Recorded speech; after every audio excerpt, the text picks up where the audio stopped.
This is the Well, Well, Well podcast with Cassandra and Britt, episode 43, Using Your Passion to Unite People with Erica Materian. Our guest today is Erica Materian.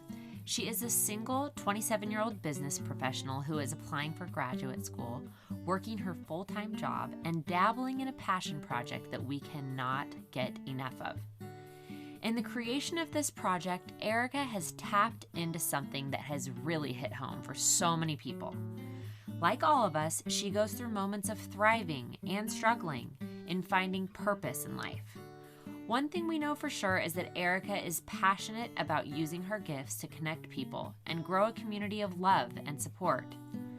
She attributes a lot of her strength and wisdom to being the middle daughter of 3 girls with 2 amazing parents. We walked away from this interview feeling recharged, inspired, and anxious to share her message with all of you.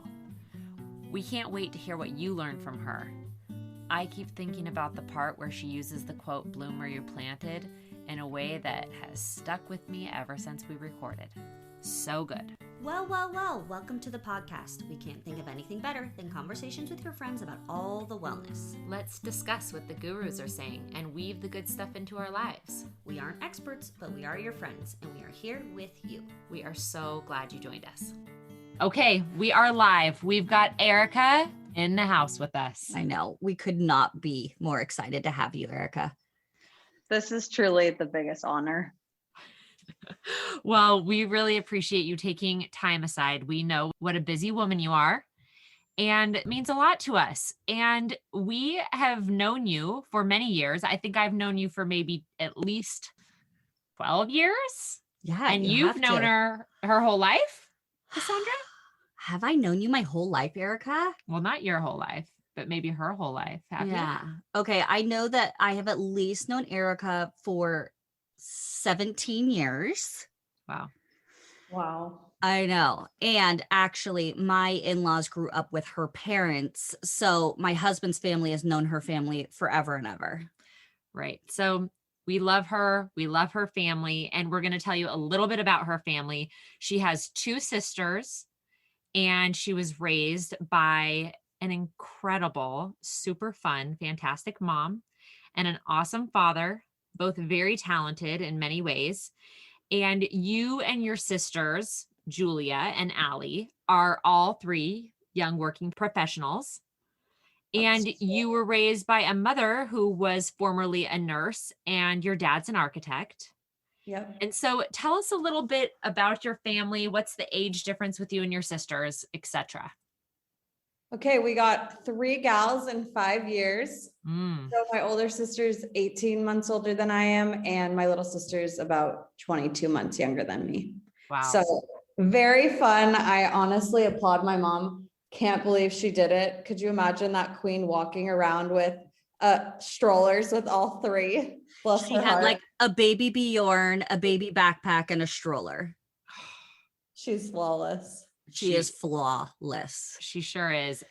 That is not only physically exhausting, Like, it hurts my brain to think about Right. what Suze did. mentally, emotionally, everything. And here's the thing. As a mother, your job is never done. Even though you guys are not young toddlers anymore, having all 3 of you in a similar phase of life right now, I'm sure it's so fun. Totally. No, that is really true. It is interesting. I always think about, I'm like, when I've gone to like the New York singles ward or something, I'm like, oh, it's so weird that, I don't know, it's not a big deal at all, but it's weird that like, we're all in the same dating pool now. You know what I mean? Right. Now I feel like after, years apart in college and everything, we're kind of all back in the same stage. Yeah. Yeah, like you guys were sisters, and now you're kind of like sisters and peers. Yeah. Totally. Yeah. You had your own friend groups more before, and now it all kind of overlaps and is like a mishmash. Yes. So take us from the time after you graduated from high school and tell us step by step where life has taken you and what inspired your sweatshirt line, Mom Come Pick Me Up, that we are all obsessed with.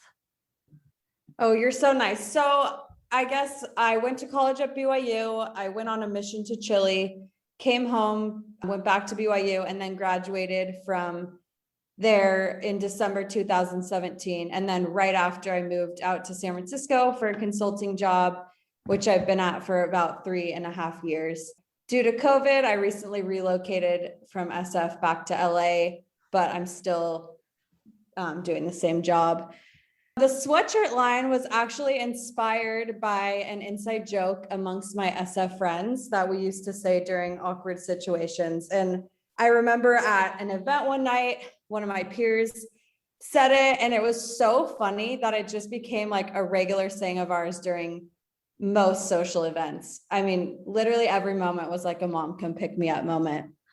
And when someone would say something uncomfortable, we'd signal a little hand phone, with our fingers and hold it up to our face and say like under our breath, like, mom come pick us up. And I know this definitely isn't just our friend group who has the inside joke, but it's been really fun because it's kind of a bonding force amongst us. So how the sweatshirt line was born is that during the early months of COVID, I was talking to one of my friends and she was like, you should really make a sweatshirt with that phrase because it's catchy and it's basically your brand now. And I said, wow, that's a great idea. I should. And so I made 7 sweatshirts to surprise my friend group to make them laugh during the quarantine blues. And I hired a friend that's a designer and I asked him, I'm like, hey, I know this is a weird thing, but can you just put this phrase on a sweatshirt for me?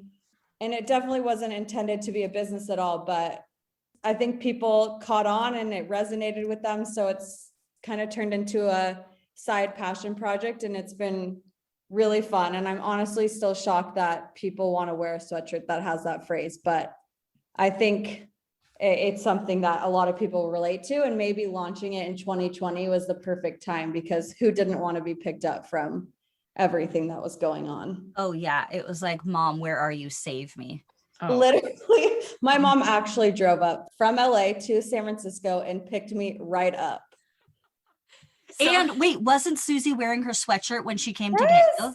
She pulled up and she was in her sweatshirt and I'm just like, this is an iconic moment. I hope that I can just capture this and project this out as the whole brand. It's funny because I 100% think that this is something many, if not all of us, have uttered this phrase at one point or another. And it is a message that just resonates with people because it doesn't matter if you're young or old. At any point when the going gets tough, you just want your mom to come get you. Like you just do. Yeah. Totally. Everybody in my family from Dylan, who's 41, on down to Esty, who's 5, every one of them wears the sweatshirt and gets a chuckle out of it. Yeah. Well, and if you have not gone to see their feed, oh my gosh, on Instagram, it is goals. Unbelievable branding. It's so stinking cute. Everything about it is just so well curated. Yeah. And it's just perfect to your personality, I think, Erica, where it's like aesthetically pleasing. You can tell what the brand's message is, but there's always just something that's funny as well. Right. It's lighthearted, so nice. Humorous. It does just kind of embody Erica as a human being. It really does. You're nice. I definitely can't take credit for everything. I definitely have a really creative group of friends around me. Like they've all come up with ideas. I obviously am not a designer myself, so I definitely have to ask for help when something comes to my mind. I'm like, hey, can you make this look cute? Or, a lot of sending posts to my friends and saying, how does this look? Is this dumb? Or even I have a bunch of friends who have even made content for me. So it's a team effort. And I hope that that's how it always is. It's not, I don't ever want it to be an Erica show because like I said, it's a phrase that we're all using. So it should be a community sentiment. Yeah. And I think you're totally right about 2020 too. Yeah. It was just the perfect year for this. Timing. So what age demographic do you feel like resonates most with the sweatshirt line? It's funny because I feel like I have 3 separate audiences. I feel like my Gen Zers are the ones that resonate more with like, oh, cool fashion. I love the printed sweatshirt look. Like they lean more into like the street style. I see them post TikToks like, oh, cool sweatshirt brands to rep. but I feel like it's like the millennials that like really feel the nostalgia attached to the line because it reminds them of their childhood or those angsty early 2000s years, and kind of like the throwback feel. And then I also have a loyal tribe of moms that are like, oh my gosh, this resonates because I was once calling my mom and now I'm literally getting calls every hour of the day to pick up my kids. So it's fun to see how different people interpret it. I even have like a ton of dog moms that are really big into it because they'll hold their dog up, over their shoulder with the font showing. And it's like, as if their dog's asking to be picked up. So I think it's fun that it's ambiguous. Yeah. And it means something different. Fun. This one customer, she's so sweet. She said, Erica, she said, I feel like your brand is a mood and a sentiment versus a product. And I'm like, oh, I think that was such like a nice and flattering thing to say, but I hope that's like the goal now. Right. That was kind of your something intention. Can feel something. Yeah. Right. Like I made them for my friends to laugh and feel something. So I do like when people tell me their personal, like what it means to them. Yes. Yeah, she nailed that. And you know what I was thinking too with like your generation? Honestly, the first text that any kid ever sent was probably mom, come pick me up. Right. Right. Totally. Like your on very our first flip phones, on your flip phone, on your Sidekick, whatever it was, it for sure was mom, come pick me up. You were given a phone for the sole purpose of communicating with your parents, and that was the first thing. And that was the very first text that every human sent. Right. And before that, we had to go to like the nurse's office or the front office at the elementary school to call mom and say we were sick. You nailed it, Erica. So speaking of branding, we have to take a pause here because we forgot to do bevies, and we've got some bevies with some real cute branding. Yeah, look at these. And bevs. So let's just take a look. Can you see them, Erica? Coffee. Yes, I've heard they're quite the hit. Tell me, do you love? Let's take a bevy break and talk about these things. These are so yummy. They're so tasty. Britt showed up with these today and I was like, Britt, once again, you came through. And it's called Poppy. Yeah, it's called Poppy, which is such a cute name. All of the cans are freaking adorable with really bright colors and kind of modern art. And they are 7% juice. So there is some calories in them. They have about 20 calories for a can, but it all comes from the juice. There's no added sugars. Oh, I take that back. There is some organic cane sugar and stevia, but it must be a very small amount. You also get apple cider vinegar and then some real juice. Right. And it says it's a prebiotic soda. Right. So it's going to be good for your gut health. Probably the apple cider vinegar is a big portion of what's good for your gut health in this. But usually if you're drinking an apple cider vinegar drink, it tastes more like kombucha. This does not. I know. I was expecting a little bit of a kombucha situation, but it's not. Right. It's really good. So I'm drinking the raspberry rose. It's excellent. I have watermelon. Yep. Yeah. So okay. I'm definitely going to have to try. You are. I know we've already talked about the custom brews that I love to make. You already featured that. So we're not going to give that a moment again. Yes, we can give that a moment. For anybody listening, we have talked about Erica's Bev multiple times. So you need to make that connection in your mind right now that when we reference that mocktail with the kombucha and soda water and add your berries and all types of things, this is her. This is Erica. Erica is the creator. The Booch Spritzer creator. And her mom have made more bevs for me than I could even count. You're just a like-minded gal. Right. We're really in not only good company, but very possibly, the queen. Yeah, the queen. Exactly. So tell us Honored. your bev. I am right now, I'm really big into spa waters. And I know that that's very basic. I listened to this podcast about like romanticizing your life or like elevating everything. And I was thinking, okay, I'm going to elevate my water then. And so recently I put ginger in my bev. I put fresh mint, whatever fresh berries I have. I love these sweet lemons I found at the farmer's market and I just squeeze it in and it's so refreshing. And I'm usually pretty bad about drinking water, but this has made drinking water the most pleasant and delightful experience. When you said spa water, I thought it was going to be a brand and we were going to go to the store and look for spa water. And then you explained that no, we're talking about how when you go to a spa and they have an infused water. Yeah. Yeah. So you're recreating that, which means the sky's the limit. Oh yeah. I love We that. gotta break up a little with just the cucumber. I think it's kind of past that. You know what I mean? Right. So yeah, we gotta go next level. Yeah, I agree.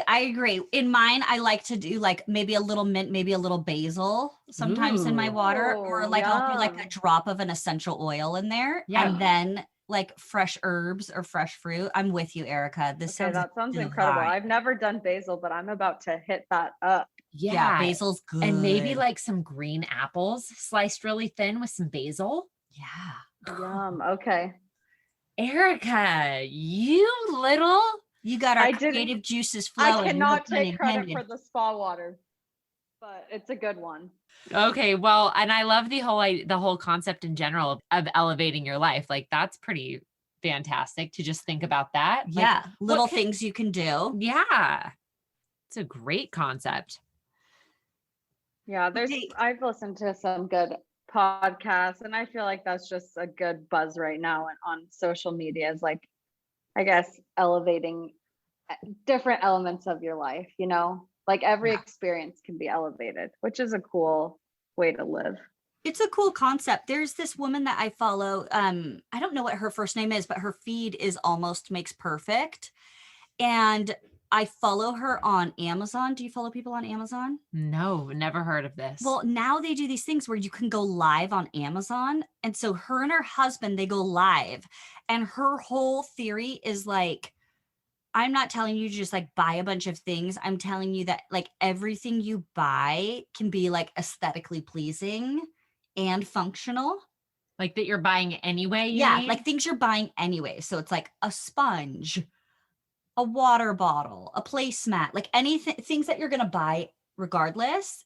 And she like scours Amazon and finds the ones that are actually like really attractive to have in your home. And there is something about just like not having a ton of plastic in there, or everything looks so beautiful. Yeah, that kind of reminds me of Shira Gill, how she talks about fewer, better things. She has that site. It's that same concept. Yep. Yeah, that's cool. I like that. Erica. Yes. It's so fun for us. Now we know you're here local, but most of the time in the last few years when we've pictured you, we picture you in San Francisco. Rollerblading. Right. It's one of our favorite places. If you follow Erica's feed, you get maybe once a week where she does like an early morning dunk in the water. There's scenic views of the city that not the typical tourist thing, right? And one time I was headed out there with some of my sisters on a girls' trip, and Erica made me the most incredible PDF with all the things not to miss. I have her PDF too. You do? Yes. Okay. You two are hype queens.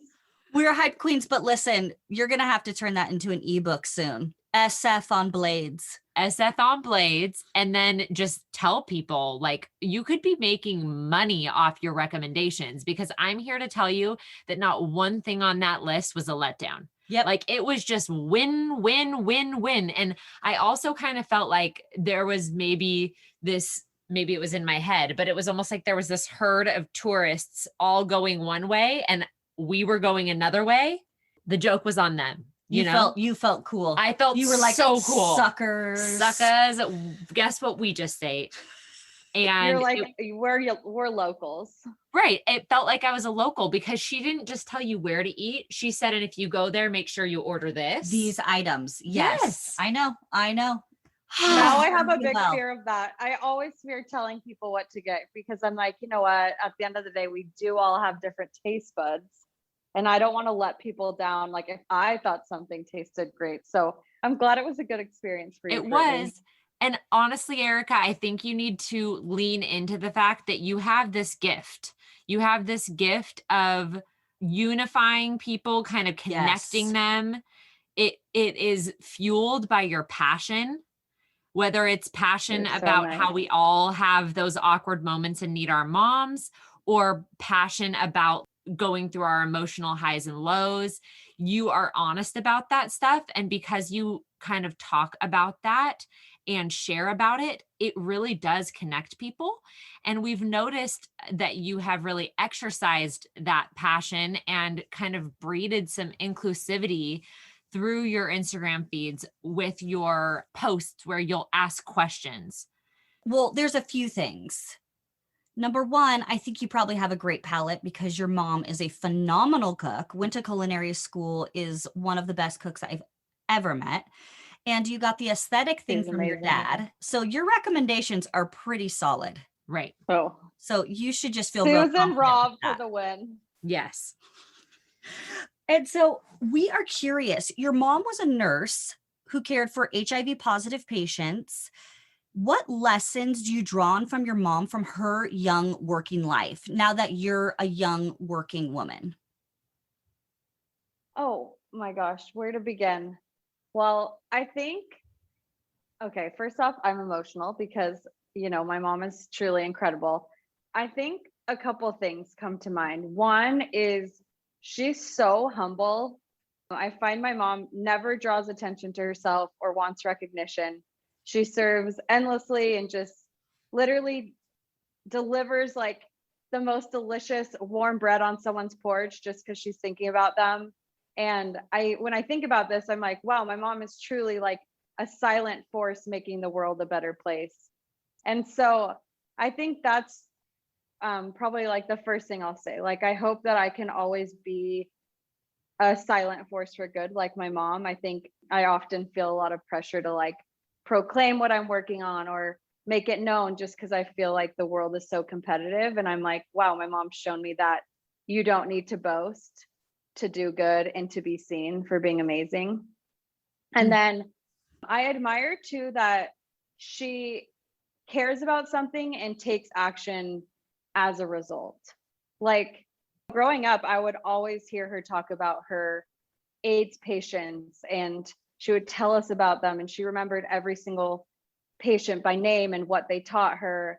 And it just proves that she's so loyal to the people and causes she cares about. And it's cool now because even though she's no longer working in AIDS research, it's so exciting to hear about what she is dedicating her mind to learn about, because she'll always tell me about something new she's learned or something she's passionate about and wants to advocate for. Like, growing up, she always talked about loving the LGBTQ community and wanting to be an ally for them. And so I think, yeah, that's something I've really taken from her, is just being passionate and knowing people by name, being loyal to the people and causes that she cares about. And I hope to do the same with whatever I'm working on. Yeah. Well, and in what ways do you think it is influencing your daily actions? Well, I think there's a couple things. I think she does everything like 100,000%. She goes above and beyond to make people feel loved. And like Cassandra said, when she cooks, she creates for other people. It's done with her whole heart. And she's just so welcoming. And just like my mom has the power to touch things and elevate them, that's made me want to do the same. And I love that she's so eager to do her best. And I also think that my mom has taught me something that's really helped me with my career and community efforts, is that she really does feel passionately about taking control of our own lives rather than letting things come our way. And I've always watched her seek out learning, growing, involvement, and opportunities versus passively just expecting others to create a happy life for her. And I see her taking amazing care of herself physically, emotionally, and spiritually. And often, like, I find myself complaining about my jobs or things I find unfair. And she obviously validates my feelings. She never passes them away, but she does inspire me to change my mindset and see the good in things and then continue to work hard versus feeling defeated.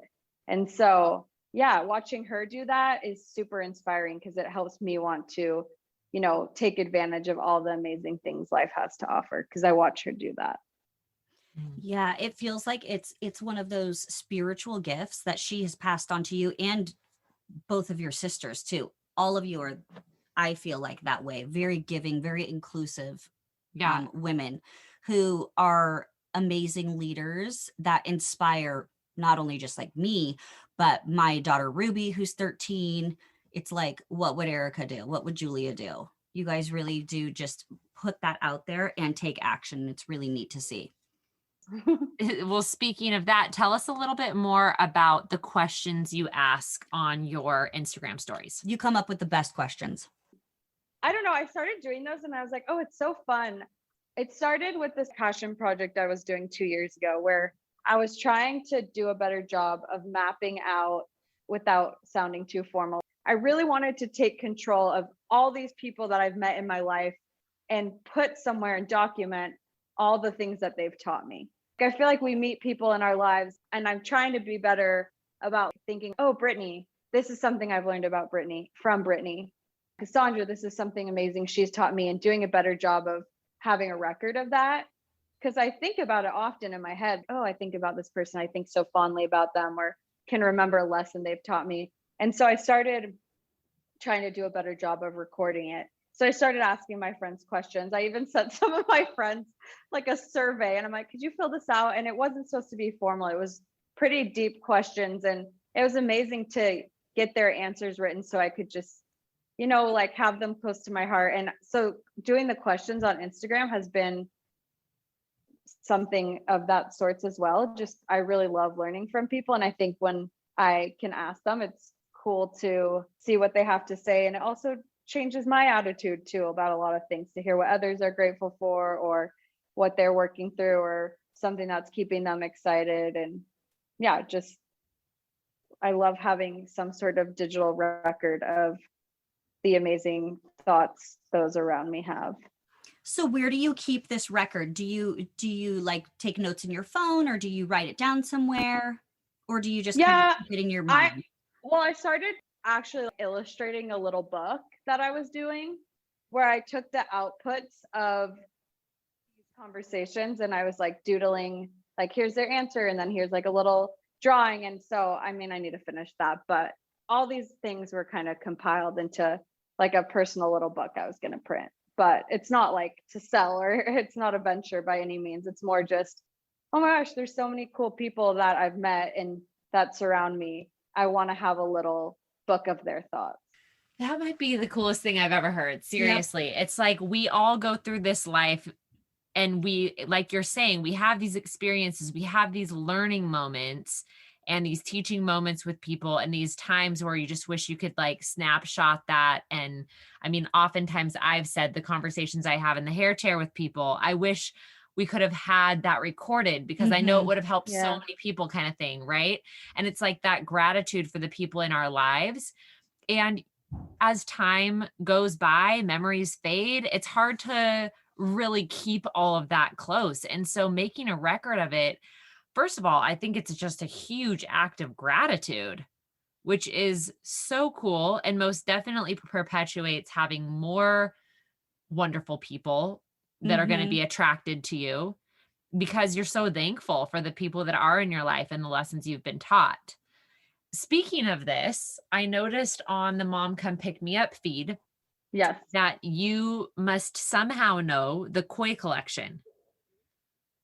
Oh, I love her. I don't know her. She's so sweet. She followed me. I have no idea how she found me. She was so sweet. I'm pulling up our Instagram conversation. I love her feed. I love her stuff. I love pottery. And I know your mom's super into pottery, has been taking a pottery class with Cassandra. Yes, we have. And we're just such big fans of her stuff. And then when we saw that she sent you a mug, I was like, oh my gosh, of course. But those are the kind of people you attract. Oh, you're so nice. Yeah, I think, what happened was she followed me, and then I followed her back, and I just said, huge congrats when she posted some accomplishment. And she said, thank you so much. I love your work too. Oh my gosh. And I said, I'll send you one. And she said, and then she says, I'm going to make you a cup. Oh. And she sent me a picture, and it was her just making a little mug. And she said, I've been a huge fan for a while. It's destiny. She's so sweet. Gosh, yeah, you guys seem like kind of the perfect little marriage there. Your aesthetic. Your whole aesthetic, your vibe, your purpose really seem like they're in alignment.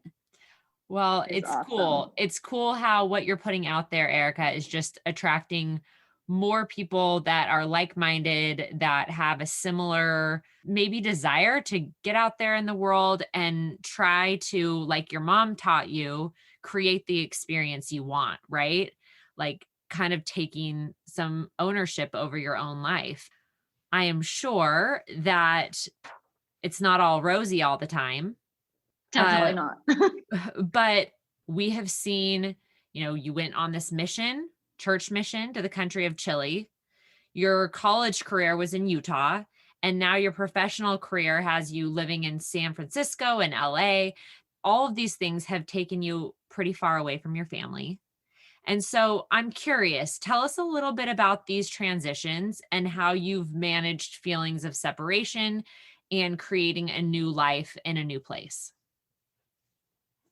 Okay, this is a tough question for me because I'm honestly the worst at change. I think that was why my mission was so hard. I honestly went through like a little mourning period after every transfer, and I feel like that same way in my life as well.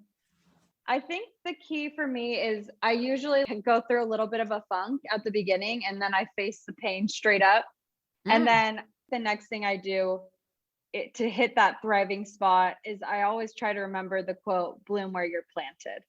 And I bring this up because I think it's super easy to dwell on challenges or what used to be. I think of when COVID first hit, and I was so stressed because I love a good routine, and I was so out of whack, and I just felt like it was so hard to adapt. And then there was a moment that it just clicked. I definitely don't need to be stoked on life 100% of the time, but my mom taught me you got to take control of the experience. And so, for example, with the COVID situation, I'm like, bloom where I'm planted. I'm home. Okay, what are we doing? My mom and I made a bucket list. I would take advantage of the things surrounding me. And I think the same thing when I moved to San Francisco was really hard. I was living with random roommates, and it's just like, all right, I'm here. What can I do? I guess I need to plan events. I need to reach out to people. I need to take matters into my own hands to make them exciting, or I'm probably just going to sit there and be sad. And so I think that leads to what I would say next, which is just really leaning into relationships and taking advantage of them wherever I am, because I think that makes every experience positive. Erica, when you were first talking and you were saying how in each transfer that you had on your mission, there was this moment where you just had a small mourning. Yes, you had a small mourning phase. Okay. And I think the reason that that's so important to highlight is because that is the reality of most people dealing with change. It's not super comfortable. Right. But you seeing that there was a consistent pattern and that happened every time, then when it happens, it's not such a shock and you don't necessarily freak out and think something's gone wrong. You're kind of like, yeah, this happens every time. Right. And maybe somebody else, it's the opposite. Maybe for a different personality type, in the very beginning, it's so exciting and it's new and, the world is your oyster and you're super excited and happy, but then that wears off. So whichever way it starts for you, you kind of notice that there's a pattern and that there's going to come a point where you have to make a choice. Totally. And that choice is, like you're saying, like create your own experience. And relationships are so important and make the world of difference in life. In general, it's easy to feel lonely, but then you just imagine a life without relationships, so much worse. But it's funny, the mourning process that we were talking about, like my mom, even not to bring her up again, even though she's queen. Yeah. She has pointed that out too with me. She says, I remember when you were a child growing up, every first day of school was the worst day of your life. And then like by week 2, you loved it and everything was great. when I left on my mission, she said the same thing. She's like, you can call me, you can be sad, but just know, I know that you're going to love it shortly thereafter. So it's a common trend. Yeah, no, you have those patterns, and that's just good to know. It's good to realize and kind of learn about yourself. And I think it takes having experience after experience after experience, and maybe even somebody like your mom pointing it out to you, right? To have Right. you be like, oh, yeah, okay, this is just how I process change, you know? Yeah. And maybe I need to get better at it, because I don't think it's the best thing to have such a deep funk and then swing on the other side. But we'll work through that. Take that one to therapy. One of our other questions is, how do you balance the working through things on your own or asking for help from your parents? Yeah, that is a good question. I haven't thought too much about this. I don't think my parents have ever been like too hands-on. I would never say they're like nosy or in my business. They've definitely been really great about giving us space, but also being there when we need them, and just being really good soundboards for important life decisions. So yeah, it's interesting because I'm 27 and I find myself navigating things. And obviously, like, I've been on my own for 10 years, basically. I mean, right now I've relocated for COVID, but yeah, it's exciting because I've kind of know what I go to them for. There's a lot that I would go to certain career mentors for, or roommates or friends or college relationships, or people even like you two in my life that aren't my parents, but are really close role models, or my Aunt Jenny, you know what I mean? But it's really cool with my parents that I know my mom is always going to be there, and I know that she has my best interest in mind. So if I do have a question that I need to get solved, she'll help me find the resources. I think often about like my health challenges that I've had. My mom has been so amazing at not overstepping boundaries, but saying like, hey, I know you're super busy with work.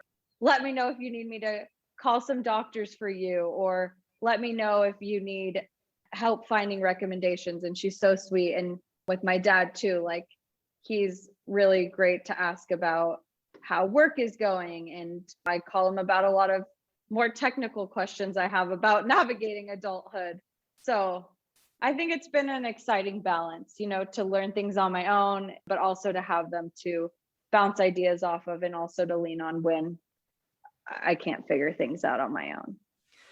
So what would you say to women right now who maybe don't have parents that are great sounding boards? What would you say to them when they need mentorship or insights into decision making?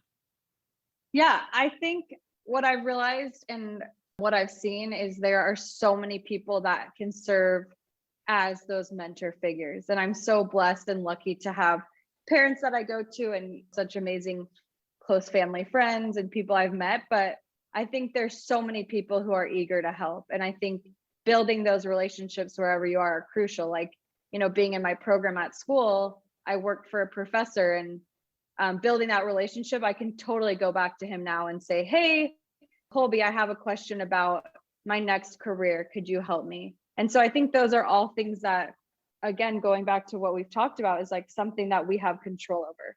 We have control over who we build a relationship with.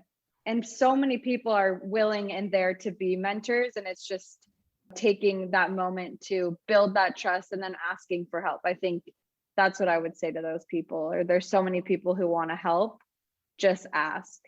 Because I think we often put our own bars up of what we can reach. And I think I've learned there's so many people abundantly offering their mentorship or their advice or their companionship, their help, whatever it may be. Yeah, I think you're right. And I think sometimes it's like, oh, like they're too busy, or they're at such a high level, I don't want to ask them, like I can't afford their advice or something like that. And so to surround yourself with a community of people who always have your best interest at heart and really delight in seeing you grow and flourish is an Totally. important concept. Yeah, really awesome. Okay, well, Erica, we are curious. Do you feel like you have a calling here in this life? And if so, what would it be? Okay, yeah, I actually do. And I say this very loudly a lot. Like I'm applying to grad school right now, and a lot of the prompts are around like what matters most to you and all of that. And so I haven't quite nailed down what my essay prompt will be, but when I think about myself, I'm like, okay, what are the most important things for me? And I'll definitely have to refine this for a good essay, but I think I'd say two things. One is pretty, I guess, basic, and that's just to use my voice to advocate for people who feel misunderstood, silenced, or out of place. And then my next thing is to cheer others on. I really do think what matters most to me is seeing those around me happy and thriving.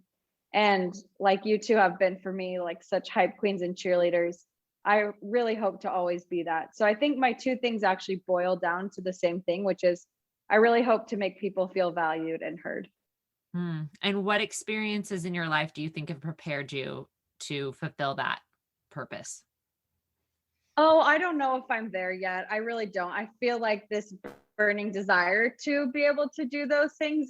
And I think the cheer people on thing, that's just a choice. I think it's so easy. We're in a competitive world, and just the nature of my job is sometimes cutthroat. Or yeah, applying for school, I'm like, wow, there's a 4% acceptance rate to a lot of programs. And so I think it's easy to look at others and, kind of try to put them down to feel better about myself because I might feel weak or less than.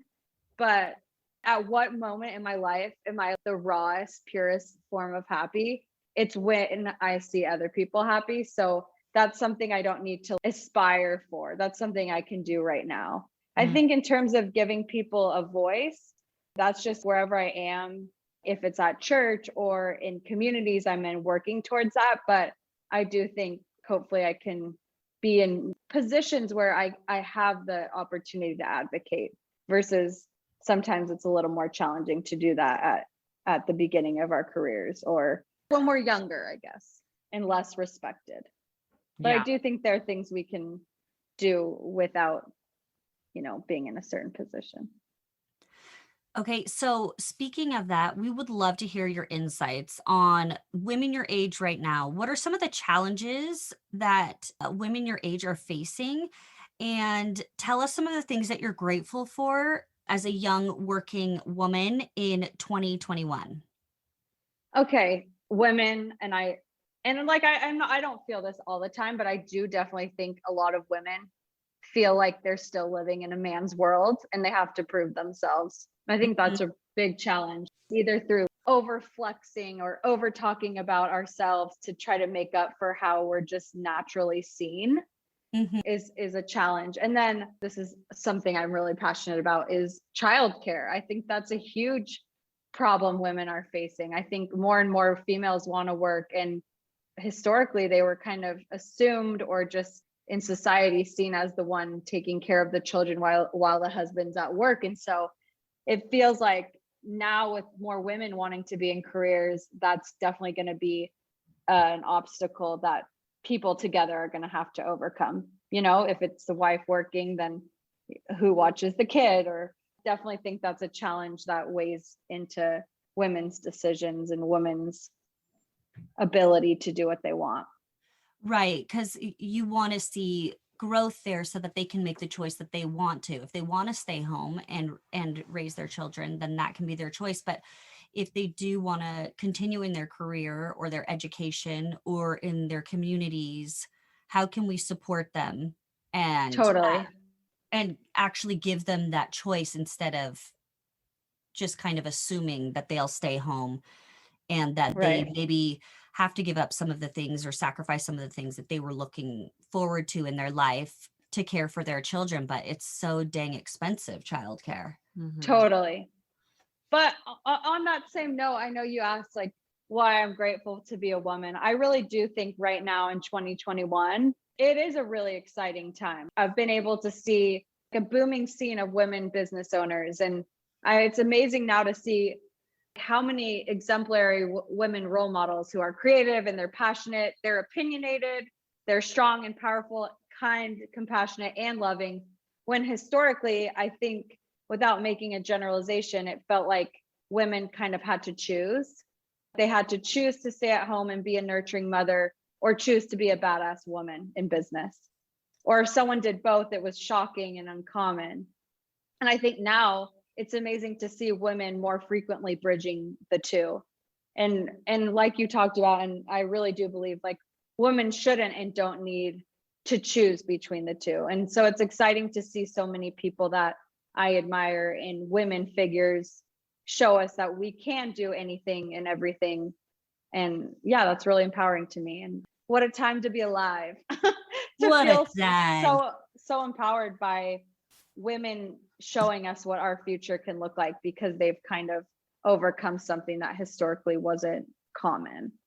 I am excited for our daughters growing up that your generation is paving the way for them, that they will have more choices and more opportunities to grow in every sphere that they want to grow in. Yeah. Whether it's professionally, in their motherhood, both at the same time. I just think that it's an exciting time for you, and you guys are like these pioneers for this next generation.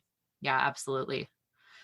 Which makes me curious, Erica, tell us, how can other women support you and your generation at church and in our communities? I really think it comes down to looking around and noticing like all the role models we do have. I think it's really cool when someone does something and I'm like, wow, she did it. You know, and I feel like it's a little less out of reach. And I also just think fostering a community of celebrating each other and building each other up is really just going to make the future so much brighter. There are cute little graphics on Instagram where you see like women pulling one up and then the other pulling someone. I really do think that chain effect is going to have a long-term effect on women in the church and women in society in general. Just when we do that, everyone's moving forward. Yeah, I always think of it as just the movement of more love and less judgment, right? Where we don't have the role in this very cookie cutter way anymore. It's a lot more malleable. Then it creates a lot of space for people to decide what they want to do with their career, with motherhood, with all the opportunity that they have. And when we celebrate that instead of judging it, when we cheer them on instead of judging it, and love them for their successes rather than feeling inferior or jealous or any of those things that might come up for us, if we just like can be onto ourselves a little bit and truly love, I think you're right. I think that's really what it's all about.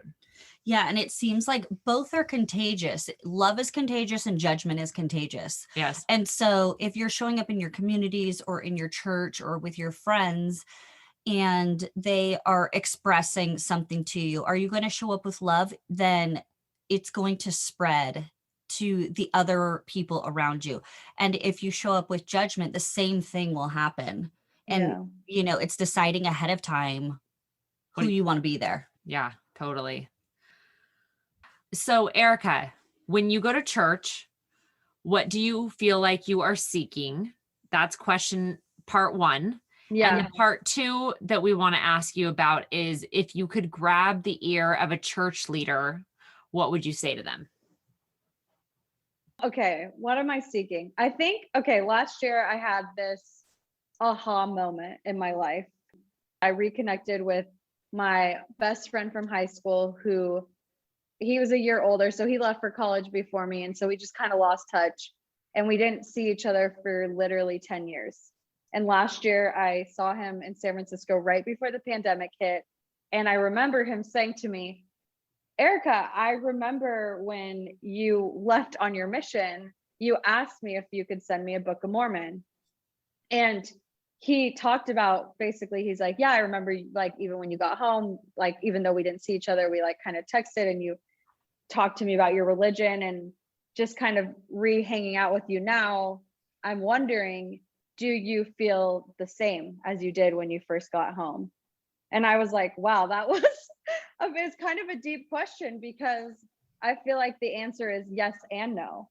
Yes, I'm still an active member of the church, if that's what you're asking, but no, I don't feel like I'm the same member or level of commitment to the church. It looks different, but it is, I would say, like a more like a deeper commitment to God versus just, I'm fresh off my mission. I believe all these things and I want to preach them. And Right. so in that moment, I realized I'm like, wow, that was one of the most spiritual conversations I've ever had. It really taught me a lot about transitioning, God's love, like just so many different things. And so I realized, I promise this has a point. Spirituality is a whole journey that we're on in this life. And it doesn't look like one thing. Like spirituality isn't just showing up for church. So I guess my answer to your question is, I see spirituality as this lifelong journey that has so many different elements. And one of them is showing up to church. I see that as a little piece of the puzzle, right? Like I go to church to enhance my spirituality, but that's not it.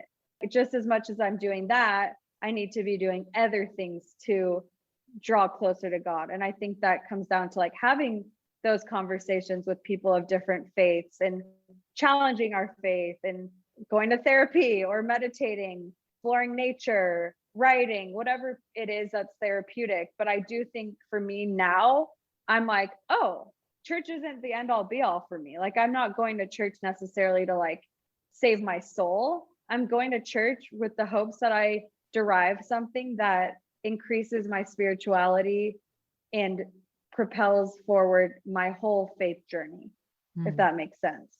Yeah, that's really beautiful.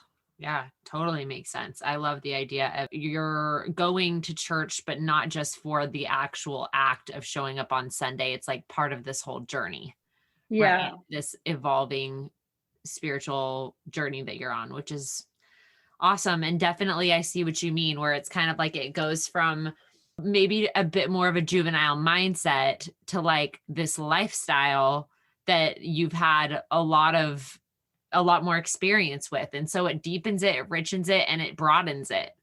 And that sounds like that's kind of what's happened for you. So that's really cool. We didn't clarify, Erica's a member of the Church of Jesus Christ of Latter-day Saints. That's the church we're referencing. Yes. Yes. And we were referencing for her mission. Right.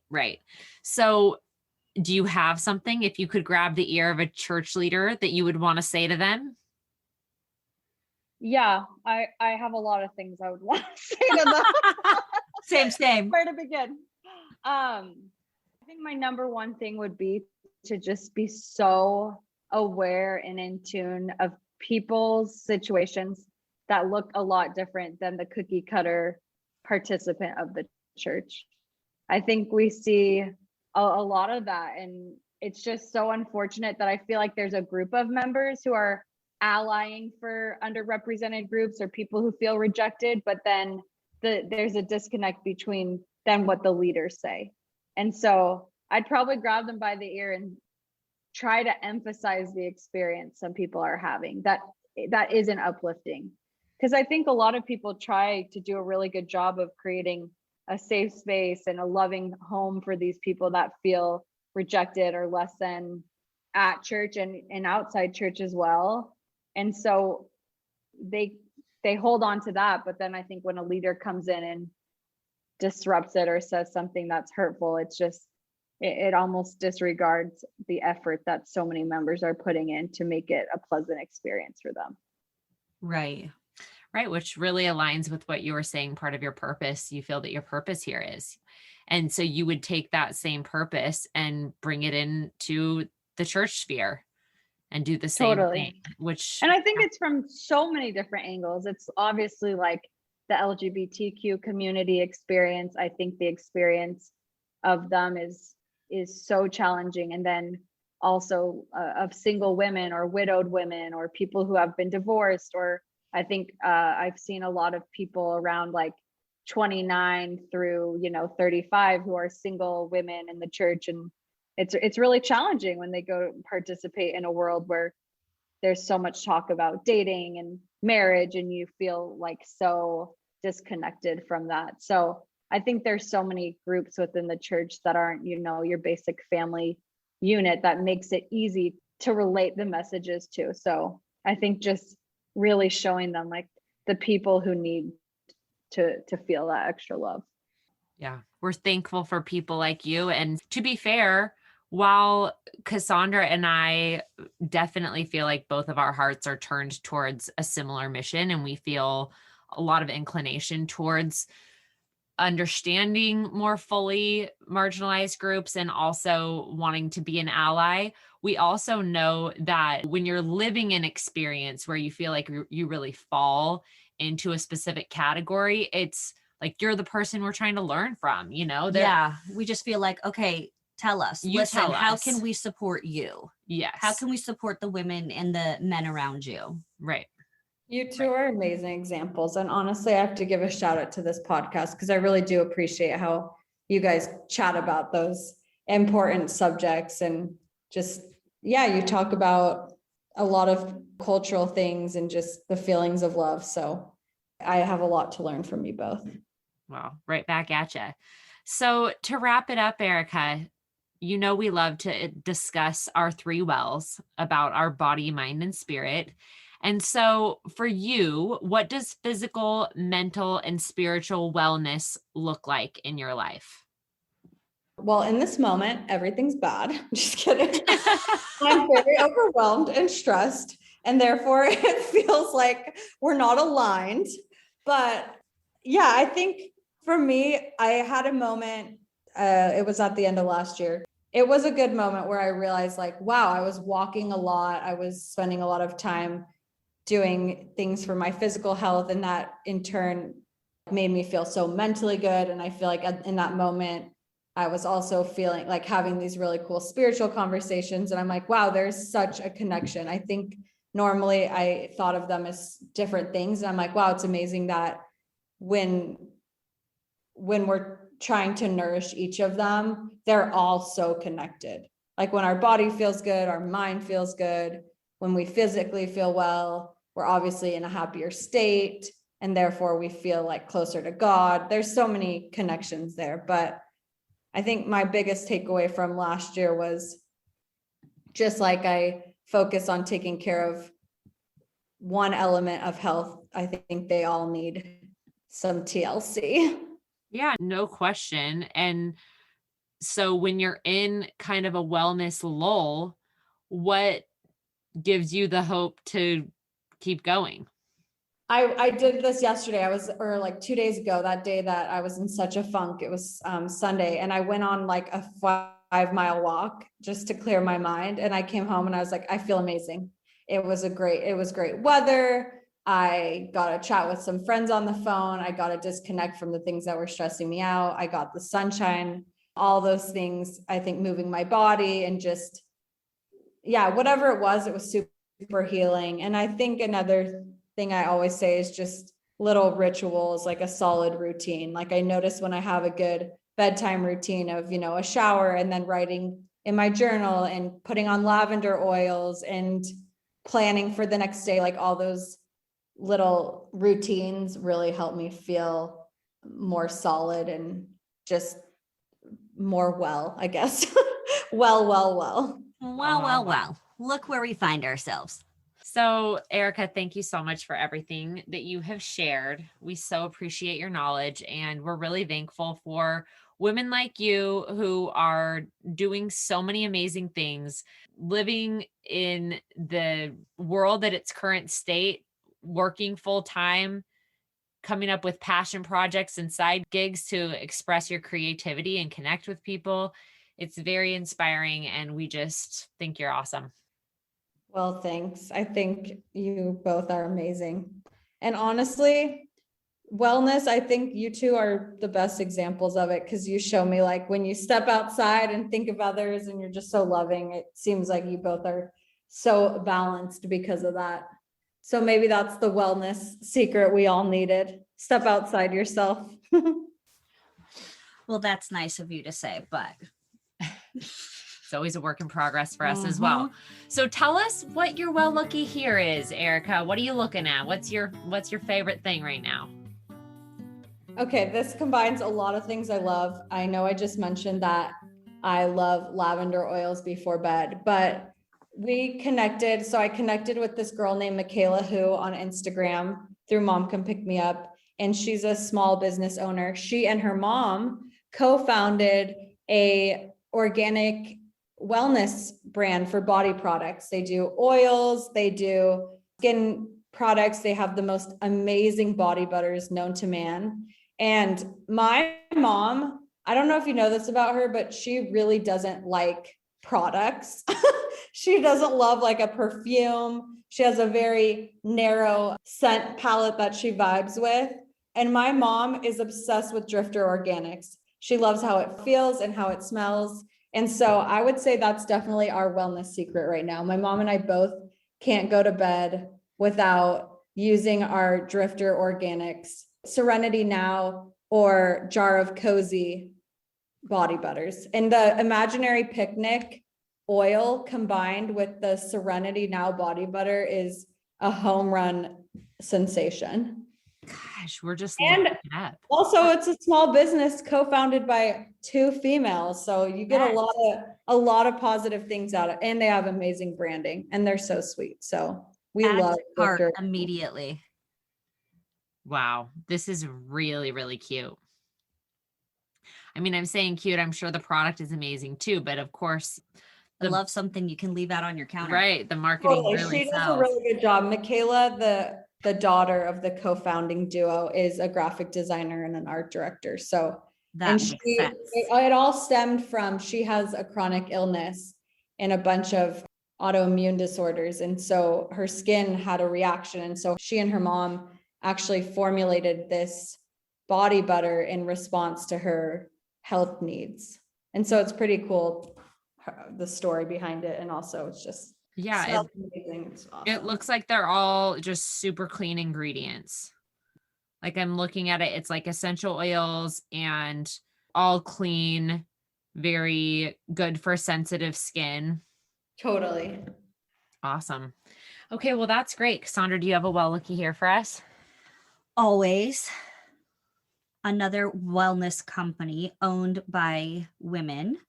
There is this company, Flower and Folk, and they make bar soap and candles that I love. And they're handmade, low waste, and simple, clean ingredients. And I fell in love with them last year, and they make the best gifts.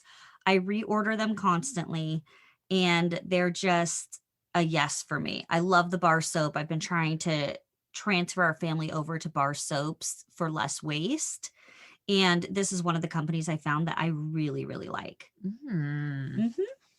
Can't wait to try. Yeah, that's beautiful too. And I Yeah. like that they do candles and stuff because, you know, mostly we do diffusers. Mm-hmm. If we're going to do a candle, it's got to be a really high quality, Mm-hmm. don't put any crap in our air candle. Exactly. I am going to say that my well looky here, I haven't even asked Suze if she'd be willing to share this. So I'm really going out on a limb here. Okay, tell us. But Susie, who is Erica's mother, who we've talked about what an amazing cook she is. Every year I drop a little hint that I would like some of the chocolate covered matzah. Mm-hmm. It's basically matzah with toffee. It's like a candy and then chocolate and then almonds. And it is so, so good. And I'm sure I could make it myself. And I'm hoping that maybe she'll share the recipe and that's going to be something that we will let you guys in on. Totally. I'm sure I could make it. However, having it made by Susie, I know. always better. It's always going to be better. I The literally, hands of an angel. Yes, the hands of an angel. I picked up a box of matzah during Passover because I was like, I'm going to get Susie to tell me her recipe. So I have the matzah. Okay, so you're ready. I'm ready. All you need is the recipe. No All right. pressure, Suze. Yeah. Like I said, she's truly the most giving woman on the earth. So I can't imagine that queen keeping any secrets. Susie might just be my well looky here. Yeah. That actually, Just her as a human. her as a human. Exactly. Honestly, same. You really could have interviewed her for this interview, not me. It's pretty awesome to have women in our lives. Like, I love your explanation of her. What did you say? She's like a silent Force for good. Yes. force for good. My gosh. if that isn't a message that I need, I don't think I even understand that in English. Like I've never really been able to resonate with the word silent. It's kind of like my entire life is just loud and obnoxious. Just spill it all, Suze. It's pretty awesome. Well, Erica, we love you. We think you're amazing. We're so thankful that you took time with us today. So thankful. You really just shared so many great things with us, Erica. Thank you for being on. Yep. What's cool about talking to you, Erica, is that if you're in our phase of life where you're a mother, listening to you is awesome because we're going, oh, what things have really helped Erica flourish? I'm going to try to do those things for my daughter. And then if you're younger, more like in your age demographic, then they're listening to you talk about how you spend your time trying to really focus on the lessons you've learned from people, on giving the marginalized a voice, on being a hype friend for others. That's so inspiring for your peers. So any way you slice it, any of our listeners are going to have such a great takeaway from this conversation. Yeah, you really do lead such an abundant life, Erica. It's really beautiful to witness. Thanks, guys. Thank you so much for being with us. We hope you guys will go check out Mom Come Pick Me Up. Erica, so tell us your Instagram handle. It's mcpmu.co. Okay, so yeah. Just think of the sentence, Mom Come Pick Me Up, and just do the initials and you've got it. And you are not going to regret that follow. I promise. You're going to love it. And you're going to need a sweatshirt. And if you don't have a sweatshirt, get one. They are the softest, most comfortable, perfectly sourced, excellent fit. They do not disappoint. Do not. Erica has agreed to give any listeners a discount code. This just in. Hot off the press. That's right. And so, Erica, what's the discount code for our listeners? Well, WELL 15. Thank you so much, Erica. Yes. So get on that Instagram. The best way to order is just through your DMs. Is that correct, Erica? No, we have a website, mcpmu.co. It's the same handle. And it's also in the Instagram bio of the Mom Can Pick Me Up Insta. Well, perfect. Okay. So definitely go check that out. And we hope that our daughters turn out like you. Mm-hmm. Well, honestly, if you ask my mom, she'll always say Wendy Hull, who's Cassandra's mother-in-law, was a huge influence on my mom's mothering. So really, It's all full circle here. It sure is. Learn from the best. Yeah, my mother-in-law is amazing. Be well, everyone. Be well.